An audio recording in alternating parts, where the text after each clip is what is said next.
Hi. The other day I had the pleasure and privilege to visit Pleximaster and check out his new three new Clubmans. I'm going to play them in this video, and Pleximaster is going to go through them. Actually, he's going to show you how he built them. You know, he builds one-off custom build amps using old components, old vintage components from the 50s and 60s.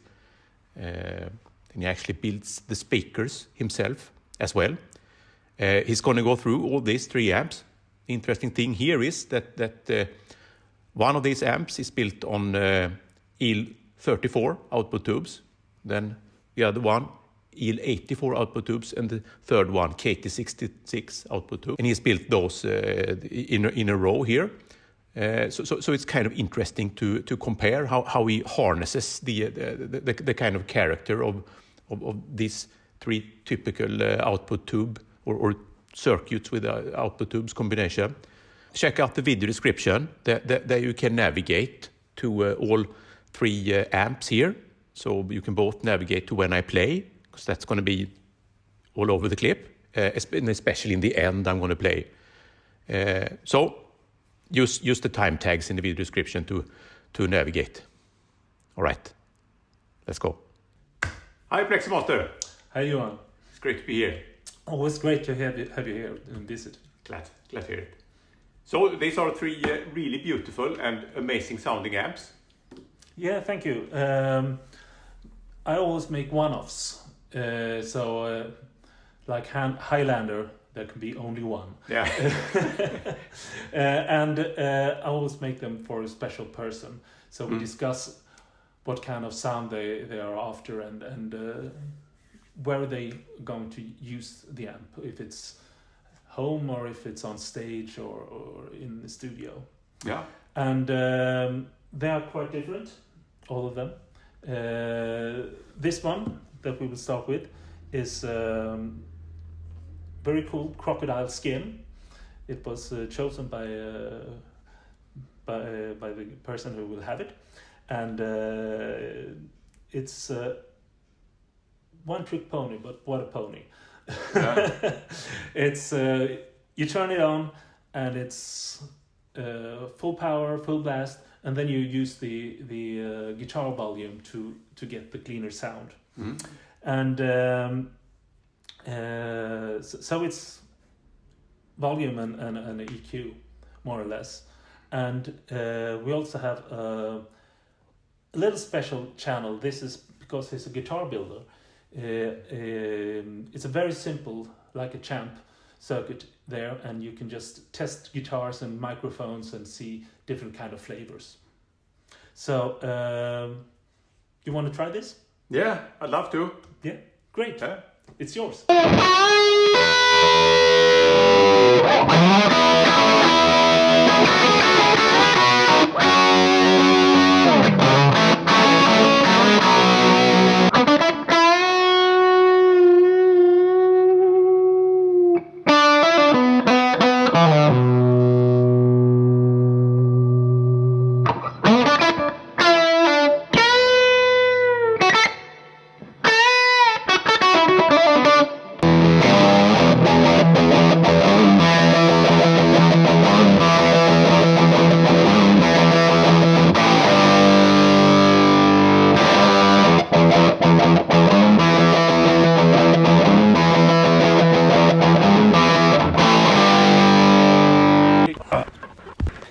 Amazing sounding indeed. I'm a speaker guy, so I want to see what you have here.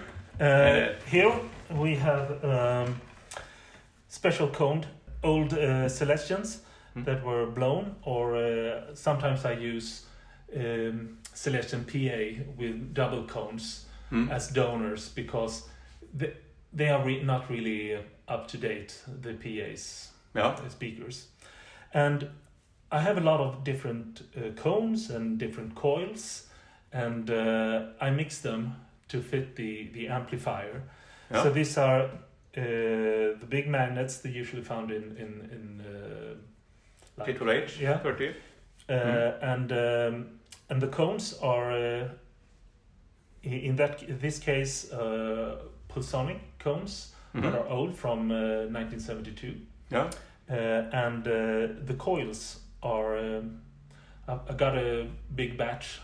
The coils here, I don't know what they are, but but trial and error said that they're very good sounding. They are also from the Celestion factory, and probably late 60s, early 70s. So the new old stock? Yes, the new old stock, yeah. And the cones were also new old stock? Yeah, cones and coils are new old stock. So they're also pretty much new, these cones, but pulsonic? Yeah, they're not been used before. Yeah. So... yeah, really interesting, because interesting in itself. Yeah. And here we have we have two power resistors, so it's knocking down a little bit of the power from the amp. Okay. So and some attenuator, basically. Yeah, a small attenuator. How many dB do you think it knocks off? 3-4. Okay. So it's just the little. Because these are quite efficient, and I wanted them to go down to more like regular Greenback 25. Yeah, they're 3 dB more efficient or louder. Yeah, so. And here inside it's EL34, and then traditional ECC 83s, and then a rectifier also, and these are old transformers from hi-fi equipment. Then we can look a little bit inside. Yeah.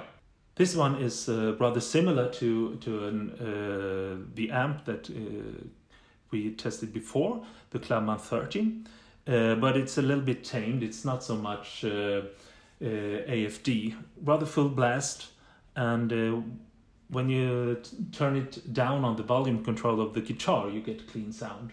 It also have a second channel that is just for testing amps, guitars and pickups, rather straight on. And as you can see, all components inside here are vintage. They are reused, and I think that it influenced the sound quite a lot. And what is very interesting here is that the output transformer is from a hi-fi, and it's using ultralinear outputs, and you normally don't use that in guitar amplifiers. I can also mention that the cabinet is specially designed in volume and have a special port inside. The speakers are off centered, so you get as little interaction between the speakers as well. And I reused old plywood from old PA speakers, and in this case I also used pine in the sides to have this special sound in this amp. Solid pine or? Yes, solid pine. Yeah, cool. So it's a little bit like Fender. Mm-hmm. This amp or this half stack is just gorgeous. All details and so on. You must tell me about it now. Well, this is for a fly captain, and it's called the Clubman Captain, 18 watt, and we also have his wings here, and the blue and the gold for the uniform. Yeah. So I cool. Sort of got crazy here. Again. Yeah. And it has cool details with vents and stuff like that from old radios. I always reuse those kind of things because. Do we dare to tilt it a bit? Yeah, and also back panels with vents for jets and stuff like that. Ah, cool. This is one of the most crazy amps I ever made. it started out to be a simple 18-watt amp with a reverb. That was the plan. And now, well, the cabinet and chassis is designed to fit those things. And now it has a full reverb, quite similar to a Fender Princeton, and 3 channels. And a power attenuator. It's so packed inside. It took a long time to put it together, and if you needed to change something, you have to sort of dismantle half of the amp. So it's not a great build in that way. If I were going to make one more, I only would do one-offs. I would increase the chassis about twice the size. That's just tiny amount. And also the switches inside, they are quite huge. All the components are also old components. Yeah. So we have JMP mode and a reverb mode, a JCM mode that also can go into, we call it turbojet mode. And then we have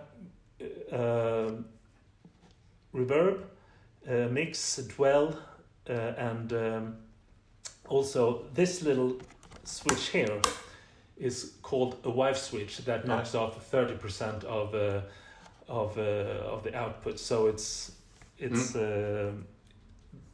even more powerful attenuator than in the other one.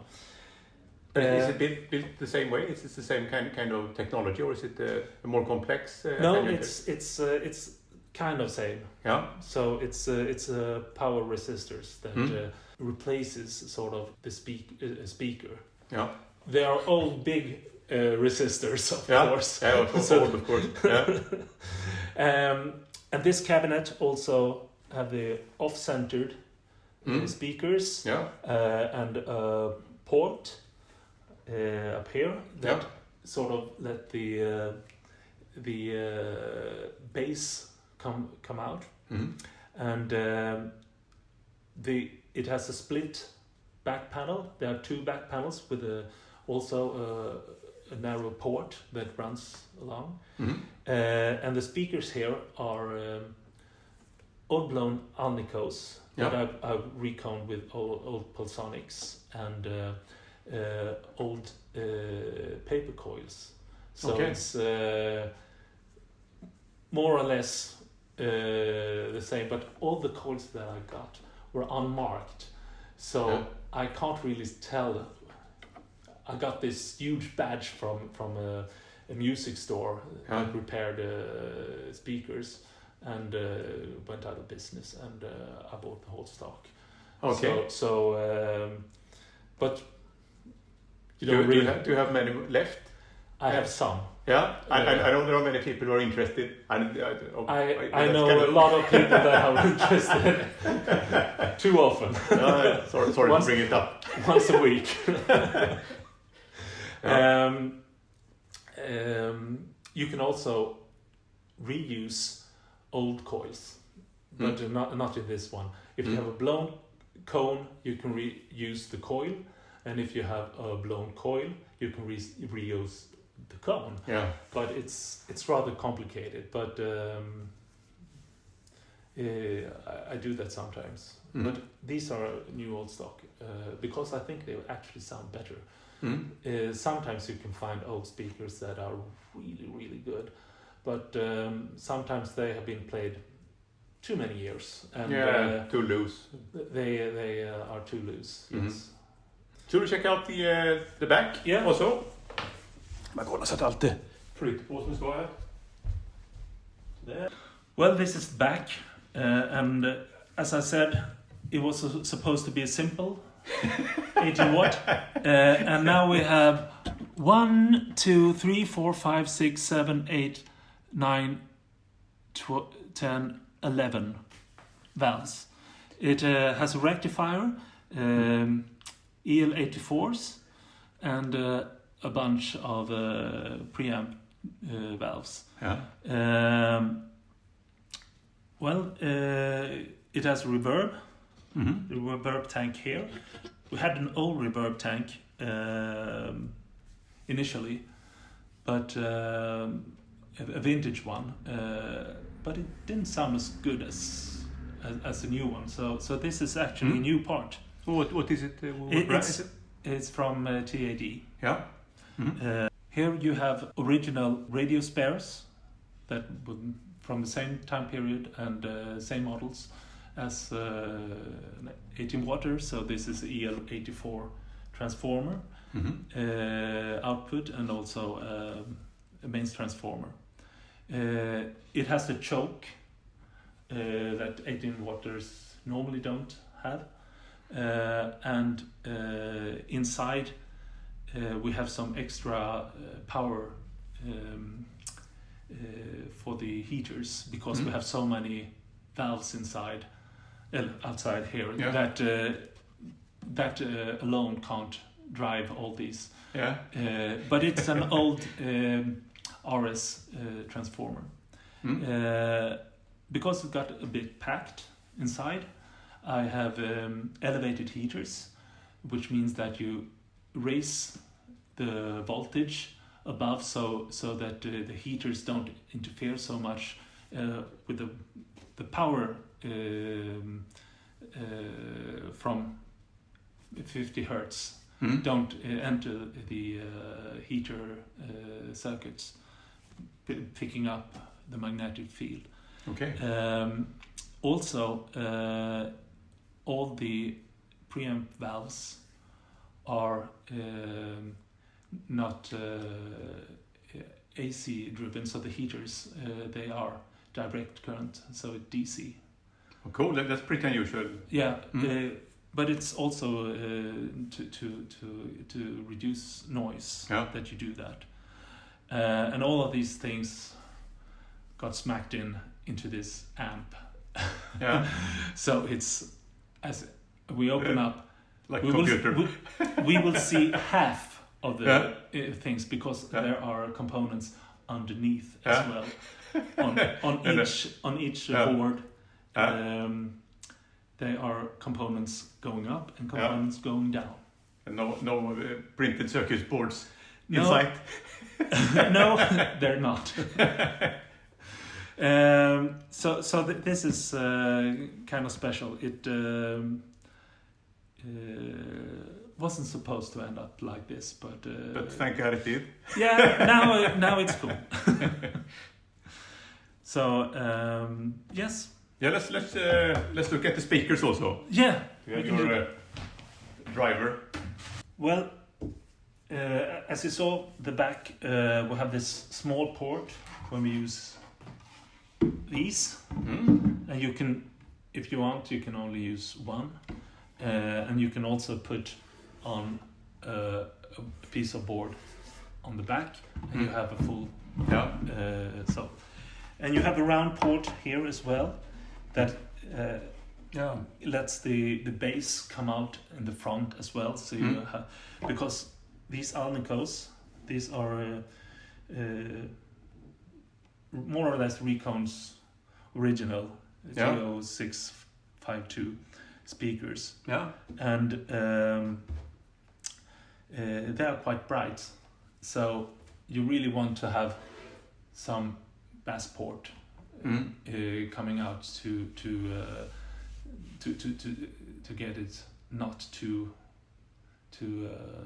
bright. Yeah. So and you can see the speakers are not offsetted as well. They're offset. Is it for phase cancellation? Yeah, phase cancellation. Because they're still as close as they are in other cabs. Yeah. So you still get the mutual coupling to get the louder and bassier tone. Yeah. But the interference between the speakers, you just have to move them a little bit, but then you don't get these special tones that sort of. Interesting. But if you tilt your head, then if let's say you but if you have your. Is it with respect to the box then? It's not the room. It's not the room. It's the box. Ah, okay, cool. So because this is like acoustic guitar, the whole shell, and it's also made out of old plywood. Yeah. They use totally different glues. Yeah. The glues today, they are, if you tap the wood, it's quite bright. Yeah. But if you tap a new piece of plywood, they have this more of elastic glue, and it's not as snappy and bright. Okay. So I think it's quite important. Yeah. And I always glue with high glue as well. These are butt joints and not finger joints. So they are more delicate, but I don't know. What is the significance in the kind of joint? Is it? I don't think it has. It's more like it's more vintage. Yeah, it's cooler. It's cooler, but sound-wise, I think it's cork sniffing. Yeah. Yeah. Yeah. You want to try this one as well? I do. Yeah. Yeah. Thank It's you. yours. Thank you.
Really cool and extremely heavy piece of equipment. Yes, it has Parmeco transformers, big ones, dual coils, and they were the state of the arts in the 50s and 60s, and this one also have an output transformer that is the same as the RS output transformer, but made before. Okay. So it doesn't have the traditional shell, and they were probably made by a few different companies, and I think this is made from Gibson. Yeah. Gibson Wimbledon. Yeah. It sounds very good. Mm-hmm. This one have KT66 in it, so we have different output tubes in all these amps. 3 flavors. Yeah, and we had the presence over here and a resonance control with the lower, and a master, a bass, middle and treble, and a little switch here between. It was also sort of an evolution.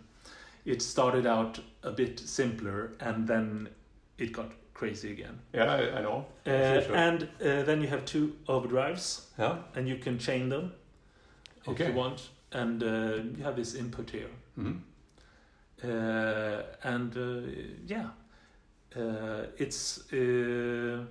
It's orange, but it's more Marshall. I kind of guessed that. And speakers. This is a big cab, and here the speakers are actually not in this offset. Because in the bigger cabinet it's not as important as in a smaller cabinet. Okay. In my experience. Yeah. And also I've been studying a lot of these old hi-fi catalogs and paper magazines that were discussing all of these things, and it was very big in the 60s to build your own. I know.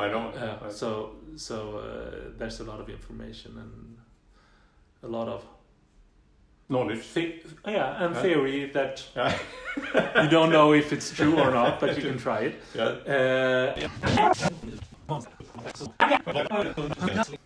So this is the back of this orange amp, and you see this huge dual coil transformer, mains transformer.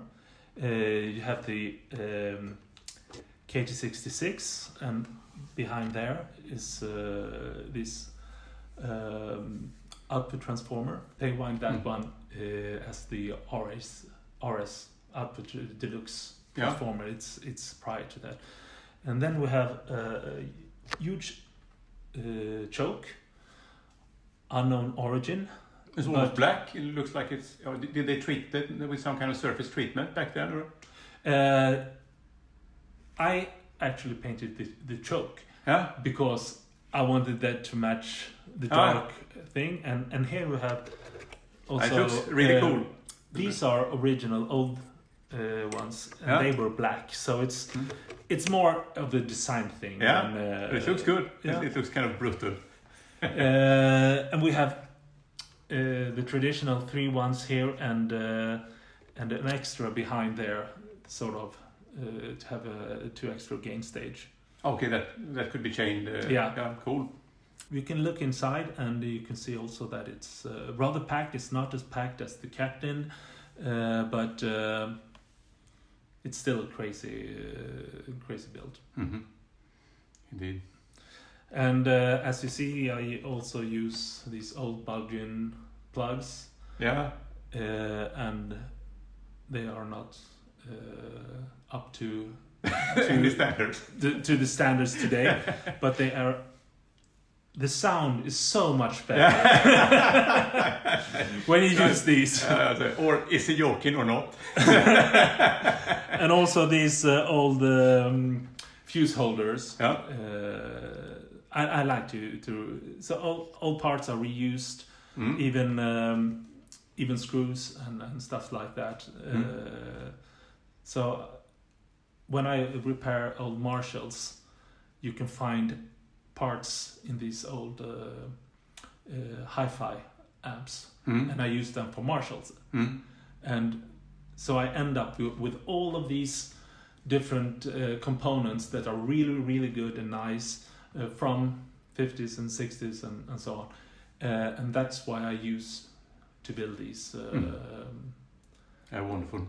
And a really nice concept also to kind of give it new life. Yeah, It's really fun. It takes a lot more time to clean the parts, and you have to check them before you put them in.